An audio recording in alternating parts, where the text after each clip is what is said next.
Tenth class के लिए आगे जो जहाँ तक हम लोग वीडियो क्लास में पढ़े थे वो था द टाइप्स ऑफ रिसोर्सेज। उसके बाद आप देख सकते हैं this is the next point, development of resources.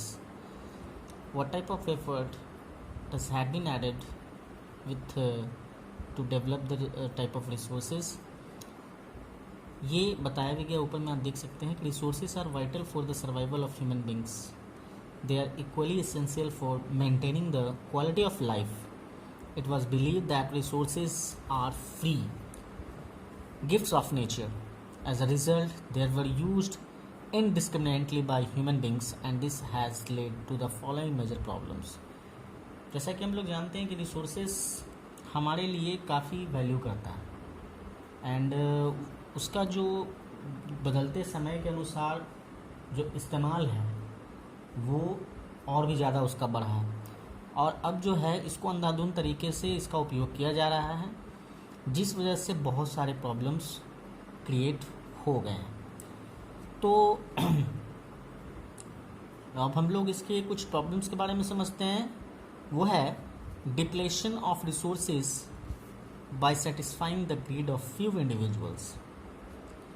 कुछ लालची लोगों की वजह से हमारा जो रिसोर्स है उसके भंडारण, उसके मतलब क्षेत्र में काफ़ी कमी आई है ना।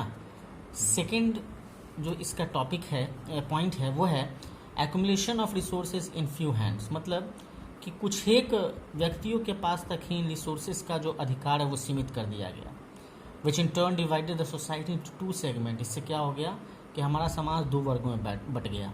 That is haves not and have, मतलब कि किसी के पास है और किसी के पास नहीं है। इसको हम लोग अमीर और गरीब की तरह एग्जाम्पल पर जान सकते हैं।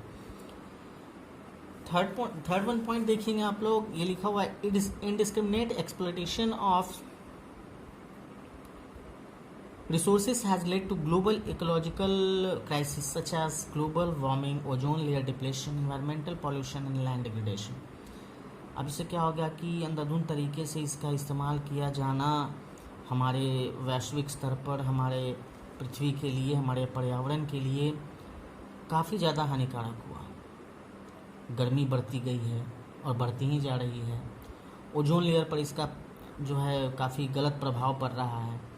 पर्यावरण संबंधित प्रदूषण बढ़ रहे हैं और ज़मीन यानी भूमि का जो मतलब एक कह सकते हैं कि भूमि घटते भी जा रही है और उसका उपजाऊ क्षमता भी खराब होता जा रहा है। तो यहाँ पर जो ये पॉइंट दिया गया है, इस पॉइंट में, इन तीनों पॉइंट में हम लोग जान सके कि ये किस तरह के इसमें प्रॉब्लम देखे जा रहे हैं। अब यहाँ देखेंगे, this is the point, a judicial, rational and equitable distribution of resources has become essential for a sustained quality of life and global piece. कि मतलब अगर इसको सही तरीके से और समुचित तरीके से बांट कर इस्तेमाल किया जाए तो ये एक वैश्विक स्तर पर शांति का सौहार्द दे सकता है। If the present trend of resources depletion by a few individuals and countries continues, the future of our planet is in danger. और अगर इसी तरह से जैसे आज कितने खास देशों का अधिकार जो है इस तरह के ज़्यादातर रिसोर्सेज पे है, अगर इस तरह से ऐसा रहा तो आगे चल कर के हमारा भविष्य जो है काफ़ी खतरनाक हो सकता है और खतरे से भरा हो सकता है। Therefore, resources planning is essential for the sustainable existence of all forms of life.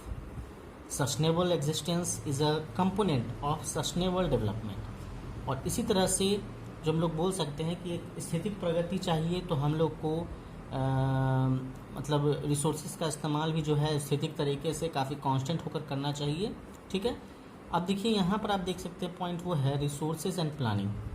तो इसमें है कि आप बहुत तरह के एग्जांपल सीखेंगे अबाउट कि रिसोर्सेज की कम से कम कंजम्पशन, मेंटेनेंस में कंजम्पशन, कैसे उसको बैलेंस करें, इन सब तरह के बातों को समझने के लिए आप पहले भी इस तरह के चैप्टर्स पढ़ चुके हैं जिसमें आप लोग को काफ़ी हद तक इसके बारे में बताया भी गया है। और रिसोर्सेज से संबंधित तो हम आपको 8th 9th में भी पढ़ाए हैं, लेकिन यहाँ पर जो कुछ एग्जाम्पल्स हैं जो कुछ स्टेट वाइज हो सकते हैं या फिर कंट्री वाइज हो सकते हैं, तो आपको उसमें वो इंडिविजुअल वो स्टेट के बारे में बताया जाएगा कि उस स्टेट में किस तरह का एक किसी खास तरह के रिसोर्स का भंडारण है। ठीक है, और किस तरह से उसका इस्तेमाल किया जाता है। और जैसे हम एक एग्जांपल आपको लेकर चलते हैं, क्या होता है ना कि इस पर जितने भी रिसोर्सेस हैं इस पर एक जुडिशियल राइट बनता है, बिकॉज हम लोग एक डेमोक्रेटिक कंट्री के हिस्सा हैं। तो यहाँ पर जो जुडिशियल राइट्स बनता है उसके अनुसार जो चीज़ जहाँ बहुत ज़्यादा होती है वहाँ से निकाली जाती है, तो उसका इस्तेमाल पूरा देश कर रहा होता है। हाँ, ये बात अलग है कि जहाँ से निकाला जाता है वहाँ वो कुछ सस्ते दरों पर और आसानी से उपलब्ध होता है, लेकिन और भी बाकी जगहों पर ये कुछ इसका दाम बढ़ जाता है और काफ़ी मुश्किल से मिलता है। तो एक अनइक्वल डिस्ट्रीब्यूशन का फॉर्म है कि कहीं पर आप बॉक्साइट की खान देख सकते हैं, कहीं पर आपका एकदम नहीं है, कहीं पर थोड़ा है। कोयले की खान भी जानते हैं हम लोग कि कहीं पर बहुत बड़ा है और कहीं पर है ही नहीं। तो इन सब चीज़ों के कारण हम कह सकते हैं कि रिसोर्सेज का भी अनइक्वल डिस्ट्रीब्यूशन है। अब इसके साथ साथ हम लोग जो अब एक एग्जांपल जैसे लेते हैं, जैसे यहाँ पर आप देख सकते हैं कि for example the state of Jharkhand, Chhattisgarh and Madhya Pradesh are rich in minerals and coal deposit. Arunachal Pradesh has plenty of water resources but lacks in infrastructure development. The state of Rajasthan is very well endowed with solar and wind energy, but lacks in water resources. The cold desert of Ladakh is relatively isolated from the rest of the country. इसमें कहने का मतलब ये हो गया कि आप देखते हैं कि जो जगह जिस तरह के रिसोर्स से परिपूर्ण है, लेकिन तब भी वहाँ पर किसी न किसी तरह की कठिनाई पाई जाती है, और उस कठिनाई को दूर करने वाली चीज़ें किसी दूसरे स्टेट में मिलती हैं, है ना। तो इससे ये पता चलता है कि कहीं पर कोई रिसोर्स बहुत ज़्यादा मिनरल के रूप में बहुत ज़्यादा है, तो कहीं पर है ही नहीं। तो जहाँ पर है वहाँ से इसको पूरा करने का कार्य किया जाता है। This calls for balance resource. तो क्या होता है ना कि हम लोग इसका इस्तेमाल सभी राज्यों में कहें, अगर अपने भारत की ही बात करें तो सभी राज्यों में बराबर तरीके से होता है, और इसको कंट्री नेशनल से लेकर के स्टेट से लेकर रीजनल से लेकर लोकल लेवल तक पहुंचाया जाता है, जिससे लोग इससे परिपूर्ण होते हैं और मतलब इसका सही तरह से इस्तेमाल करते हैं और अपने अपने आप को डेवलपमेंट से जोड़ते हैं। आप लोगों ने सस्टेनेबल डेवलपमेंट का परिभाषा लिखा होगा, है ना। ये एक ऐसा डेवलपमेंट होता है जिसमें इन्वायरमेंट को कम से कम नुकसान होता है। हम लोग सही तरीके से और वास्तविक तरीके से और बहुत ही निश्चित तरीके से इसका इस्तेमाल कर रहे होते हैं। अभी आप लोगों को मैंने एक चीज़ दिया था जो आप लोग समझ सकते हैं, दिस इज़ द एजेंडा 21। आप लोगों ने शायद पढ़ा भी होगा, लेकिन मैं इसको बताना चाहूँगा। सबसे पहले इसको जानने से पहले हम लोग समझते हैं रियो डी जेनेरियो अर्थ समिट 1992। ये देखिए, इसमें दिया गया है the first international earth summit was held at Rio de Janeiro in June 1992। More than 100 heads of state participated in that summit। मतलब ये जो रियो डी जेनेरियो में होने वाला एक अर्थ समिट था 1992 ईस्वी में। यहाँ पर 100 से भी ज़्यादा देशों के प्रमुख प्रतिनिधि मंडल जो हैं वहाँ आए हुए थे। The summit was convened for addressing urgent problems of environment protection and socio economic development at the global level.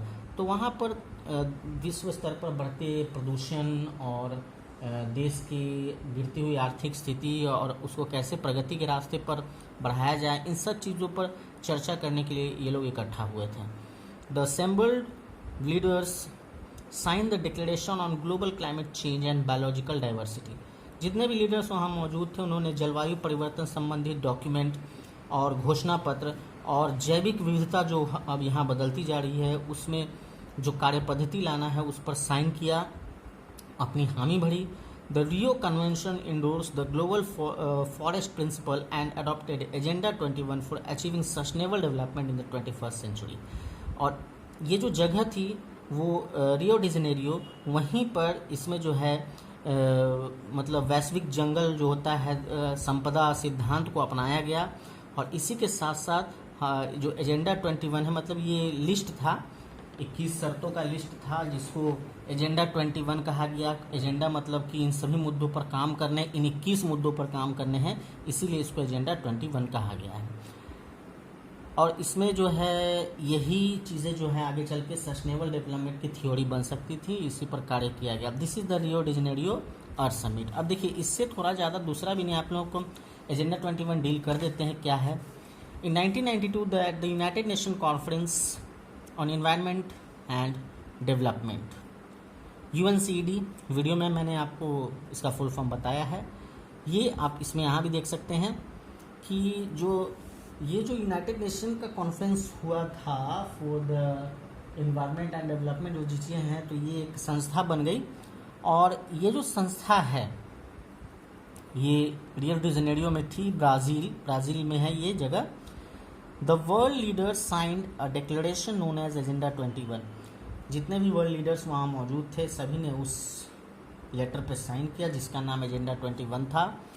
और इसी के बाद जो है सभी देश मिल करके वैश्विक स्तर पर पर्यावरण संबंधी जो प्रॉब्लम्स हैं, समस्याएं हैं, प्रदूषण है या फिर मिनरल्स का अंधाधुंध उपयोग या फिर जो प्रगति के रास्ते पर बढ़ते हुए हमने जो अंधाधुंध तौर तरीके पर कल कारखाने लगाए हैं, इन सब चीज़ों को काफ़ी कंट्रोल करने के लिए इन लोगों ने इस पर सिग्नेचर किया, सभी ने हामी भरी। तो इससे जो है इन्हीं सारे पॉइंट्स को ही एजेंडा 21 कहा गया। आप लोग इसको समझ गए होंगे मेरे हिसाब से। तो जो है अब यहाँ पर आप लोग क्या करेंगे कि आप लोग भारत में जो रिसोर्सेस प्लानिंग है कैसे की जाती है इसको आप लोग ध्यान रखेंगे, पढ़ेंगे। हम आपको पॉइंट बोल रहे हैं, देखिए आप लोग पहले भी पढ़ चुके हैं। अभी हमने अनइक्वल डिस्ट्रीब्यूशन के बारे में बताया, फिर इसमें 5 ईयर प्लान भी आता है, पंचवर्षीय योजना जिसको कहते हैं, मैं इसके बारे में ही बता चुका हूँ। लेकिन हम लोग इसके बारे में और भी डीपली तब पढ़ेंगे, मैं तो वीडियो बनाऊंगा ही और आपको बताऊंगा, लेकिन आप उससे पहले एक सडन नॉलेज रखें। यूट्यूब पर जो है आप देख सकते हैं, इसको समझें प्लीज़। और इसके बाद आप लोगों को 2 चीज़ें पढ़नी है, एक resources planning in India and the second one is conservation of resources, जो आप लोग बहुत बार पढ़ चुके हैं। यानी कि जो पॉइंट्स होते हैं कंजर्वेशन ऑफ रिसोर्सेज में कि स्रोतों का संरक्षण किस प्रकार किया जा सकता है ना। तो ये सब चीज़ें आप लोग पढ़ेंगे। उसके बाद हम लोग लैंड डिस्ट्रीब्यूशन पढ़ाएंगे, इसको हम लोग समझने का प्रयास करेंगे। कोई ख़ास चीज़ है नहीं ये, ठीक है ना। हमारे देश में कितना प्लेन्स है, कितना माउंटेन्स है, कितना क्षेत्र परसेंटेज जो है प्लेटीट्यूड है, ये सब इसमें बताया जाएगा। तो हम लोग इसको अगले क्लास में जानेंगे। तब तक के लिए आप लोग पढ़ते रहें और घर पे रहें।